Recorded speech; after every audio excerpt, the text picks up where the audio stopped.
నెలలో ఒక్కసారైనా నేను దేవుడి ఫోటోలు, పూజా రూము, టైల్స్ ఇలా ఫ్లోర్ అంతా క్లీన్ చేసుకుంటాను. దేవుడి ఫోటోలు కడిగేటప్పుడు ముందుగా ఒక పేపర్ తోటి బొట్టునంతా ఇలా తీసేసి, ఆ తర్వాత ఒక తడి క్లాత్ తీసుకొని ఫోటోస్‌నన్నిటిని తుడుస్తాను.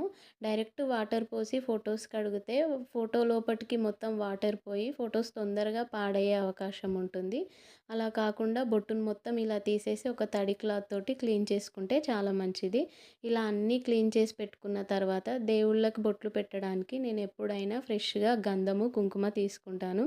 ఈ గంధంలో కొంచెం జవ్వాది, సెంటు, పచ్చకర్పూరం వేసి నేను గంధం మొత్తం కలిపేసుకొని దేవుళ్ళకి బొట్లు పెడతాను. మనం ఏ పని చేసినా ముందుగా విఘ్నేశ్వరుడితోటి స్టార్ట్ చేయాలి కాబట్టి ముందుగా ఆ గణపతికి బొట్లు పెట్టిన తర్వాత మిగతా అన్ని దేవుడి ఫోటోలకి బొట్లు పెట్టుకుంటాను.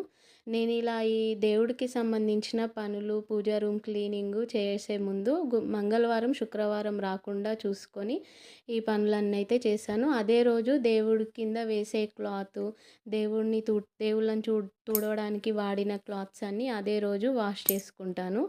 అండ్ ఇదే కుంకుమ, గంధంని నేను కుంకుమ బన్నిలోనే వేసుకుంటాను. ఇవన్నీ నేను ప్రతిరోజు పెట్టుకుంటాము. అలా మనం పెట్టుకున్నవి దేవుడికి పెట్టకూడదు కాబట్టి ఫ్రెష్‌గా కుంకుమ, గంధం తీసుకోవాలి దేవుళ్ళకి బొట్లు పెట్టడానికి.